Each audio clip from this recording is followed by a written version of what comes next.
defenders, I think, and like.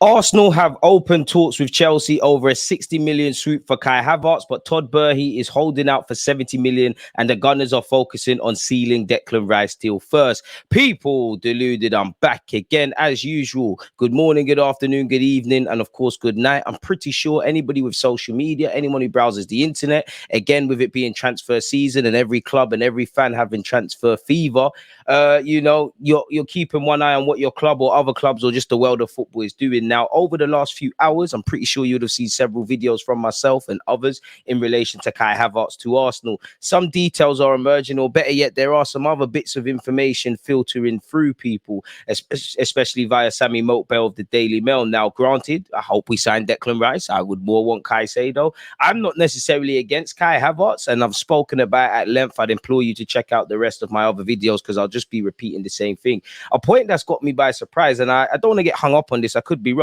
But didn't Chelsea spend 60, 70 million on Kai Havertz, people? Let me know in the comments. Smash the like button and subscribe as well. They spent 60 million on him. And, in 3 years, has his valuation really gone up? Is he really a household name at Chelsea? I think he's talented. I think he's a quality player. Obviously, he was talked about as the next Ozil and one of the next stars of the future. And you know what? He's gone on and won the Champions League at Chelsea, scoring the winning goal. But in the 3 years, 4 years, whatever he's been at Chelsea, would you say his valuation has improved? Has he become a household name? Now, he's a German international and they're playing for Chelsea and, relatively a household name. Football fans know who he is. So, again, I'm not kind of looking at that angle. For Chelsea, it'd be good. He's contracted until 2025. Apparently, they want him to sign a new deal or leave. And, Chelsea, for FFP reasons, allegedly, if Todd Burhey's really pretending he's broke, they have to get rid of some players. In fact, you've heard Mason Mount, a bid for Mason Mount by Man United has been rejected. So, for them, if they were to get 60 odd million and break even, excluding the wages and bonuses that he's been paid, if they were to get 70 million from Arsenal for him,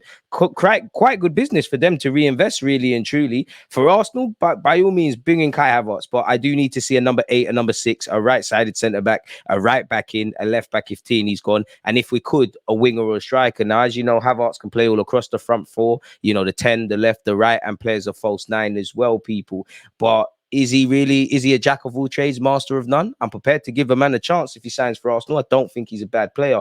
But enough rambling, people. I just wanted to offer my own thoughts because you lot provide therapy and whatnot for me and allow me to just speak about Arsenal. Arsenal plan to step up their pursuit of Kai Havertz after signing Declan Rice. Can we try for Caicedo first? The Blues are not keen to sell the German international and want a hefty fee. The Gunners will judge their budget after confirming the West Ham star's arrival. Arsenal allegedly have opened talks over a £60 million swoop for Chelsea forward Kai Havertz. The Gunners, it is understood, are willing to pay the German international in excess of 200 grand per week to sign for Arsenal, which pumps him towards the higher earners. The Sakas, the Martinellis, the Salibas. I'm assuming Odegaard, if not when he signs a new deal. You'd imagine Partey isn't too far. Pepe's on 140,000 grand a week. He probably won't be at Arsenal long, but on paper he is. I don't really care what he gets paid. I don't really care what the transfer fee is, even though I've kind of gone against that. He has to deliver. And while I like his technical qualities, I think he's a quality player. And I'm sure Arteta's got an ace up his sleeve. But right now, if Arsenal was to name the full 11, yes, depth, he helps us. But if we name our full 11, quality player, technical player, I think he'll cook. But if we name our strongest 11, assuming everyone's fit and we're about to play a Premier League game tomorrow and everyone's eligible, does he get ahead of Odegaard in the 10? Does he get ahead of Gabriel Jesus in the 9? Does he dislodge Saka for his place? Obviously, on paper, Xhaka is still here. Yes, he could play as an 8, but is he a like-for-like Xhaka replacement? I do think he's got the capacity to score goals from that position, and I would prefer him to play in midfield. Obviously, he would need to improve in front of goal. So that's just one there. Importantly, Havertz is keen to move across London if Arsenal and Chelsea can reach an agreement over a transfer fee. Havertz is aware of Arsenal's interest. So there must be a level of encouragement from Chelsea to entertain offers from Kai Havertz or his advisors and associates on behalf of them to entice Arsenal to somewhat try and take advantage of his situation and try and sign him. Maybe this is a market opportunity that Mikel Arteta and Kit Cole deem too good to turn down. And from a lifestyle's point of view, if he's getting 200 grand a week, if he's comfy in London, if he's happy with the ambition shown by Mikel Arteta, Arsenal and all fragments of the club, it makes sense. And he wouldn't be the first, probably not the last player that crosses that divide. Chelsea are playing hardball over the valuation of Havertz and want a minimum of 70 million for the forward, who has 2 years left to run on his existing deal. They probably won't get the fee they're asking for now next year, but they do have that luxury as well, people. And I'm sure he wants his future sorted so he can gel into a new team if he leaves. He's got a Euros in his homeland to be, thinking about at the end of the season. Arsenal are hopeful they can strike a deal closer to 60 million, inclusive of add-ons, allegedly.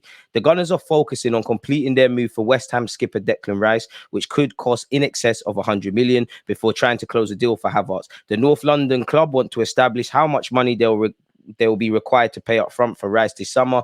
The Hammers ideally want the money for Rice paid in 2 installments before 2025, a scenario which would put a major dent in Arsenal spending capacity this summer. I think it's clear that whether Arsenal spend £10 or 200 million, no one really knows what Arsenal have. And, it comes down to creative accounting and how installments and stuff of not just Declan or Havertz, everybody. The amount Arsenal pay for number one target Rice will impact how far they're willing to stretch for Havertz. The Gunners are also chasing a central defender, which needs to be considered. Chelsea are open to offering Havertz a new deal, but his wages on new terms would likely be on less money. Arsenal are willing to offer Havertz a similar basic wage he's currently earning at Chelsea. Now, any job in any walk of life, if you're gonna move, you want more or a competitive salary if you're not necessarily moving for money. So that isn't really something groundbreaking, people. And we got to remember the market is more or less just opened. It's still early doors. So not just for Havertz and Chelsea and Arsenal and all other, all for that matter, all other deals, there's a bit of hardball as the window goes on, as Havertz applies pressure and and other players of other teams going wherever they want. There might be a bit of a resolution over the asking price, which clearly is a bit excessive. Key talking points from that article we just read: Arsenal move for Kai Havertz. Chelsea wants 70 million. Arsenal are willing to pay 60 million all in, so 10 million difference. Personal terms won't be an issue over 200 grand a week. Talks are underway, and crucially, Havertz is fully open to the move. I've covered this already, but David Ornstein 5 hours ago said we have made an opening proposal to recruit him, people. We hold a strong interest in Havertz and are now working to sign the 24-year-old, people. The move, however, as it says here is relatively still at an early stage and has stepped up in recent days following contact with both Chelsea and Havertz. Bayern Munich are interested. He obviously, like a number of players, finds himself at a crossroad with Chelsea and their situations. I'm not too sure if Pochettino, the new incoming Chelsea gaffer, if Havertz features in his plans. But should a deal emerge that suits all parties, it's highly possible Havertz will depart, people. As you know, Chelsea need to trim their squad. He's not the most prolific of players. In fact, forgive me if I'm wrong, he signed for 90-odd million quid, which kind of dispels my point. He's made 139 appearances, and while goals and assists aren't everything, in that position it kind of is. He's got 32 goals and 15 assists, and some would say he's probably living off the Chelsea Champions League final goal. Once again, we plan to make an offer for Declan Rice. There's been positive dialogue around the matter, and the bid is expected to be lodged in due course, people. There's no desire at Arsenal to waste anybody's time, and so they plan to formalise their efforts once the situation is in good shape, which is also good news.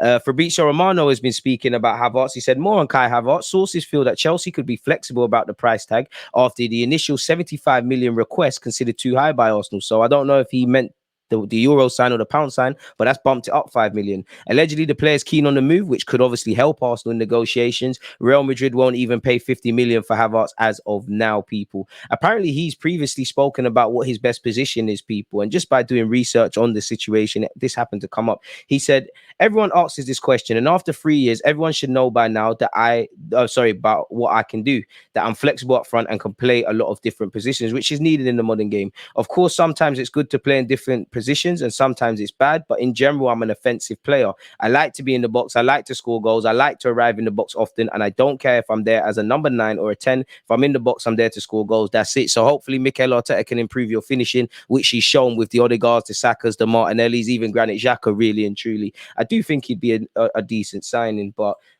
only if we do what needed to be done, and he's somewhat, icing on top of the cake. We need to address midfield. While I'm happy with his technical level and the fact that he can play multiple positions, we need someone who can play as an 8 and a 6. In fact, 2 of them, which hopefully Declan Rice is one of them, provided that gets done. Clearly, we need a right-sided centre-back, a right-back, a left-back potentially, and if we could, probably a more physical striker or a winger. But with Havertz able to play in 2 of the positions I've covered and is 6 foot odd, probably that is the attacking player. I wouldn't say his hold-up play is the best because he doesn't strike me as someone that's really the best back with his back to goal, but he can play as a false 9. Thomas Partey's been linked with a move away, people, which for me we shouldn't do at this moment in time. Yeah, he's been linked with 2 Italian clubs previously as well. Once again, you know, rumors are linking us with Caicedo. Bayern Munich allegedly have pulled out of the race. Check out the other vids because I have gone over this. Juventus are looking at Balogun to potentially replace Vlahovic. We're set to spend 100 million to sign Declan Rice. We are going to rival allegedly Paris Saint-Germain for Elise in the summer. Clearly, we're ready to get rid of Pepe. We're ready in a 35 million pound bid for João Cancelo. Probably not enough to get over the line. Nelson is closer to signing a new deal. Previous days, we have been linked with Chiesa, Timothy Cassandra as well. And West Ham allegedly are interested in Smith Rowe, though reports have come out that he's not for sale. Other than that, Saliba's agreed a new deal. Other than that, probably the same old things we've discussed. So let me know your thoughts on this emerging news with Kai Havertz. Check out the rest of the videos. Don't forget to hit the like button, comment, and subscribe. It's boiling in the United Kingdom. Finally, I can turn off the additional lights. Take care. Stay blessed. I'm out.